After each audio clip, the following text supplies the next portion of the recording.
Thank you, Emil. And thank you, Jade, and all of you for inviting me to come back to Ankara after a gap of several years. It's always a pleasure to come to Turkey and to share with you and learn from you about how you're dealing with this issue of monitoring gender equality, which is an issue that all of us and all over the world are still struggling with. And I was very pleased to hear that the EU's support for this work will continue. So I'm looking forward to the future and learning more from you about how you start to use this data to try and change women's lives. So I want to share with you some of the experiences of a group that I belong to called the UK Women's Budget Group that monitors government budgets from a gender equality perspective. And today I'll particularly focus on monitoring public expenditure. So I start from the point that rights require resources. All of those rights enshrined in all of those international and regional documents, the fulfillment of those rights is not possible without resources. And a key source of resources is government budgets. And the UK Women's Budget Group is an independent network of people from academic life, from women's organisations, from trade unions, from research organisations, that monitors how the UK government raises resources through taxes and fees and borrowing, and then how the money is spent on public services and social security. We have, I think, now 4 paid workers, but a lot of the work is done on a voluntary basis, and we get funding from a number of UK foundations. I'm going to be drawing particularly on a recent publication of ours called Women Count, a book for gender-responsive budgeting groups. And you'll see there the website on which you can download this casebook if you're interested. And I'll focus on expenditure on public services, including the employment that public services create, paying special attention to data issues, because data issues has been a key focus in this meeting. Now, this slide shows our overall framework and also an illustration of the kind of infographics that we use in our outreach work. Why is gender equality in public services an important issue? So we have some key statements. Women tend to make more use of public services because of their greater responsibilities for unpaid care and their lower incomes. We're interested in a number of questions. Are there gender gaps that might indicate barriers to access? For instance, to services that provide support and training for businesses? Has adequate funding been provided to cover the urgent needs of women for healthcare and housing and violence against women and girls services? Is spending on the public services that are vital for gender equality expanding or being cut? And bearing in mind the diversity of women, who is benefiting most from expansion or losing most from cuts? So we try to use these kind of infographics to communicate in a more dynamic way than many of the other slides I'm going to show you today will. So some of our questions. Are there gender gaps in the use of services that might indicate barriers to accessing public services? Has the adequate funding been provided? Is spending on public services that promote gender equality expanding, or is it being cut? One of the first things that happened in the austerity programme in the UK that was introduced in 2010 is a body called the National Commission for Women was abolished. This saved the government money, but it meant this key body, which used to be the interface between government ministries and women's organisations in the UK, no longer existed. And then our working conditions in the public sector, pay, career prospects, work patterns, conducive to greater gender equality or hindering them, and bearing in mind the diversity of women, who is benefiting most from expansion or losing most from cuts.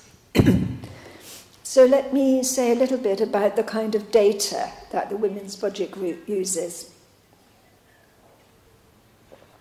On the expenditure side, we use data on public expenditure by service from Her Majesty's Treasury, which is our rather quaint name for the Ministry of Finance, for the Ministry of Finance's Public Expenditure Statistical Analysis. And this is available online at the website of the Ministry of Finance. But of course, we also need data on use of services. And we can get that from a variety of official data sources, including the Health Survey for England, which covers hospital and primary care visits, the National Travel Survey, which covers public transport, the British Crime Survey, which covers policing, and the Family Resources Survey, which covers use of education, early years services, social housing, and social care for people with disabilities and frail elderly people. On the employment side, we use the annual survey of hours and earnings, which does have breakdowns for public and private sector. And we use selected reports of specialised independent research institutes, because after all, women's lives are multidimensional and there are many services that matter, and we, as one group, can't be an expert on all of these. So linking with other groups and making use of the research that's done by other institutions, even if it's not research that has a particular gender equality focus, we have found to be useful. Gender disaggregation of data is something I want to take up next. Some surveys, such as labour force surveys, provide data on individuals disaggregated by gender, and maybe other variables such as location, which town or village they're living in. But many household surveys may provide only data on the household, not on each individual in the household. And this is the case with the UK Family Resources Survey. This is an absolutely vital survey for our work on use of public services, but the data does not record the use of individual members of the household of public services. Simply records this household had so many children attending school, the members of this household made so many use of preschool nurseries, so many days of preschool nurseries. This household used social care for frail elderly people or disabled people.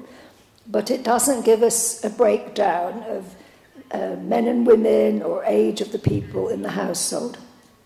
So this has been a challenge for us as we've tried to analyse how does public expenditure on public services impact on gender equality, looking at the use of those services.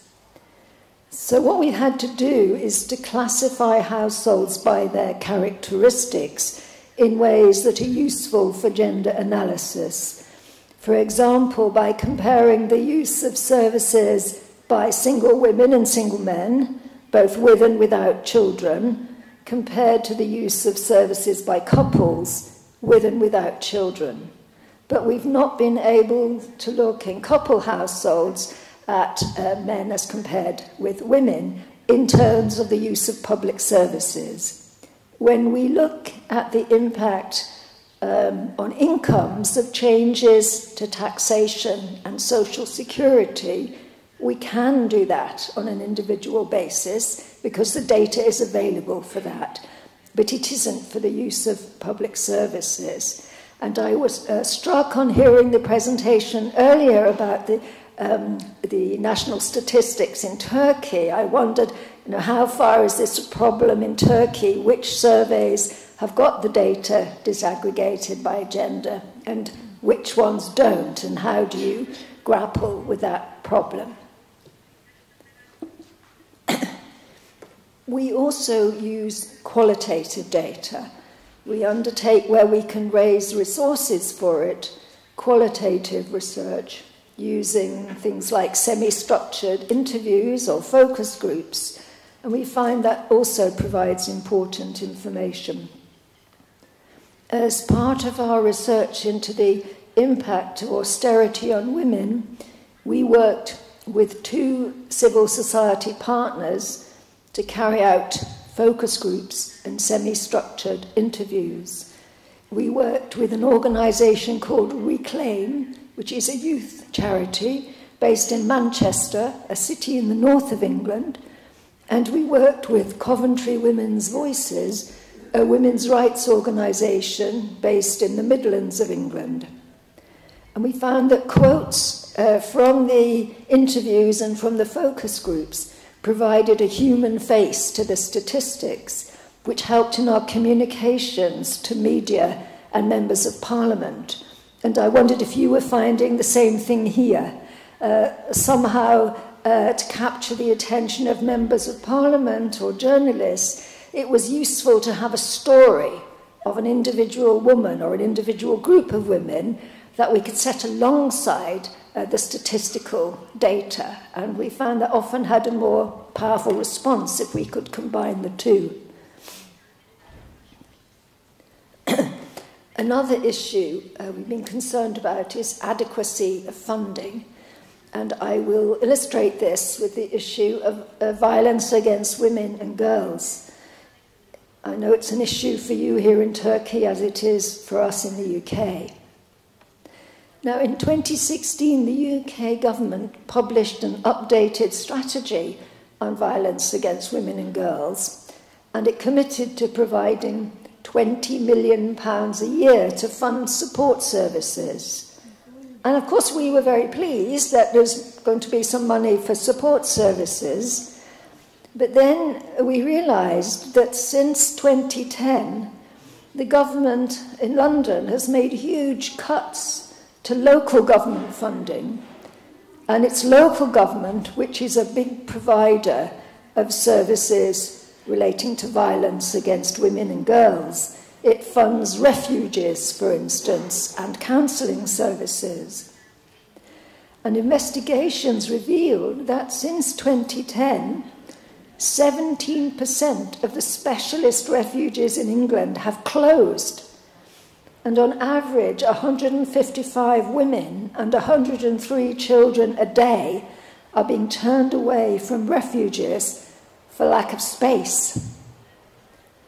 In addition, there have been cuts to funding for police services, for the Crown Prosecution Service, which prosecutes offenders in court, and to legal aid to enable women to get professional legal advice. All of this makes it more difficult for women who've experienced violence in the home to access justice. So we concluded that the £20 million a year promised by the government was nowhere near enough to make good the cuts that had happened, was nowhere near enough to open those refuges again and to stop all these women and children being turned away. And we also found this is a tiny sum of money if you compare it with the £40 billion that violence against women and girls is estimated to cost society annually in the UK. So this is an area where we found it useful to bring some data about the unmet need and the money together with the government's policy statements, which sound very good, but you find that the resources are not there to back up the implementation of the policy.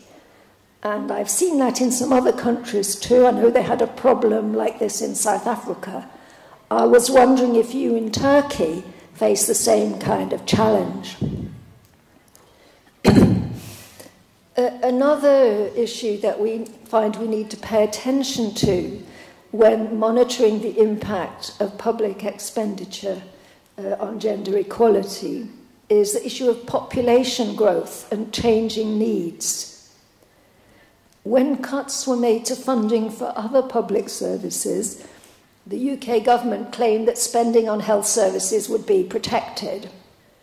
And indeed, if you just look at the current expenditure, you find that spending on health services did grow on average 1.3%, in real terms even, between 2009-10 and 2015-16. So yes, it is being relatively protected compared with many other services. It's not facing an absolute cut in the money allocated. But this, although that 1.3% in real terms growth was significantly lower than the increase in demand for health services from both a growing and an ageing population. And even though the government now plans to spend more money on health services in the period up to 2019-20, real per capita spending, adjusted for the expanding needs of a growing and ageing population, will have fallen by 1.3% between 2009-10 and 2019-20. So we learned from this, don't take the numbers on money at face value. First, you have to check whether it's simply monetary terms or whether it's real terms taking account of inflation. And then you have to check, is it expanding in line with the needs? And it's certainly not expanding in line with the needs in the UK. And health service is particularly important for women, not only for their own needs, but also for the needs of the children and the disabled and frail elderly people, that it's predominantly women who have the responsibility for looking after. We also look at public sector employment using data from the Office of National Statistics that is disaggregated by sex and by public and private sector. And we found that in 2017, women made up just over 2/3 of public sector employees in the UK. 34% of employed women work in the public sector, compared to 18.5% of men. The hourly gender wage gap in 2016 in the public sector was 18.3%, compared to 24.8% in the private sector. So you can see that public sector employment is important for women, both in terms of quantity of jobs and also in terms of quality of jobs. And I wondered if that was the case in Turkey also. But what we found by looking at the expenditure on public services is that public sector employment has been falling as a result of expenditure cuts and of privatisation, while prices have continued to rise. And there's been a freeze on pay in the public sector, and there's a fall in real public sector wages. So although the public sector started out in 2010 as a good place for women to get employment, the quality and quantity of that employment has declined since. And there's a huge problem now in getting enough nurses and enough teachers, both professions that are predominantly women, because of the falling real wages.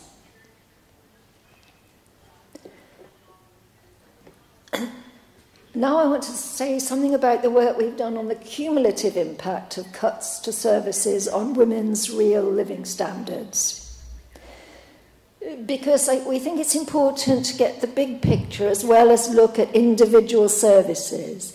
We want in particular to see, is it the same groups of women who are being impacted by cuts across the board, so that it's not only the cut to one service that impacts them, but the cut to all of them. Now, this analysis we can only do at the household level because, as I said earlier, the UK Family Resources Survey on use of services does not provide data for individuals. And in doing this, we define living standards as the value of household disposable income after deducting direct tax, plus the value of public services as measured by their cost of delivery. We could have a long, interesting discussion among economists and statisticians about this particular way of measuring living standards, but it does seem to speak to the idea that people's living standards don't just depend on how much money they get, they depend on the access to public services that they have. And we distinguish the following types of household, and then I'll show you a slide with a visualization of the results of our analysis. We distinguish working age households with no children, which would be female single, male single and couple. We have working age households with children, lone mother, lone father and couple. We have pensioner households, single female, that's me, single male and couple. And what we found, as you'll see on the next slide, is who loses the most? It's lone mothers, followed by lone fathers, but there are not very many lone fathers. 95% of lone parents are lone mothers. And the next biggest loss is for female single pensioners, and it's the working age couples with no children that have suffered the least. So there you can see that illustrated on a bar chart. The types of family are along the top of the slide, down the side of the slide. It's the percentage loss of their living standard in 2020 compared with what it would have been if the it's the loss in their living standard between 2010 and 2020, and the loss is measured in terms of what they would have had if the policies of 2020 had been continued. The policies in 2010, the base year, had been continued. The policies that were in place in 2010 were not continued. There were these cuts to expenditure on public services, which we have the projections forward for 2020. So what difference has that made?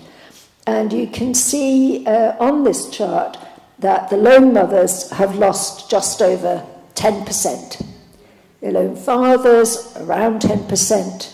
The single female pensioners, about 7%. And the households with no children don't lose nearly as much as those with children. We've done this kind of analysis. I don't have time to show you all the slides I could have, because we've done this kind of analysis also looking at the intersections with income and with race ethnicity. And so we, not surprisingly perhaps, it's the households with the lowest income in these groups that lose the most.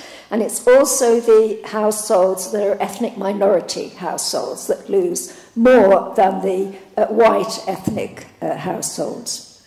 And we found presenting these kind of charts actually is quite effective in communicating with a wider audience, because you can look at the length of the bar and you can say, that's the group that's lost the most, and it's actually quite substantial. It's not like 1% they've lost over 10%.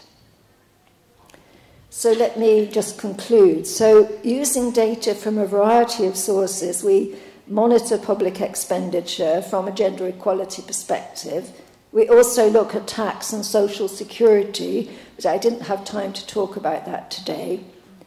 And we use these results to try to influence ministers, members of parliament, officials, and public opinion.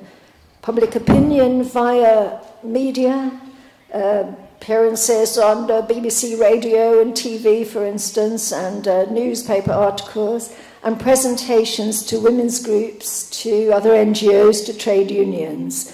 You can find out more about our work on our website, but I'd also be interested to know from you about the strategies you have here for using this data that you've been collecting and identifying to try to bring about changes in policy. What are the ways you're going to be communicating to ministers, members of parliament, elected officials at local level, and other important civil society groups and public opinion more broadly? Because I think this is the next challenge. Once we've got the better data that we really need, once we've done some analysis, how can we use that? How can we not just monitor gender equality, but how can we improve gender equality?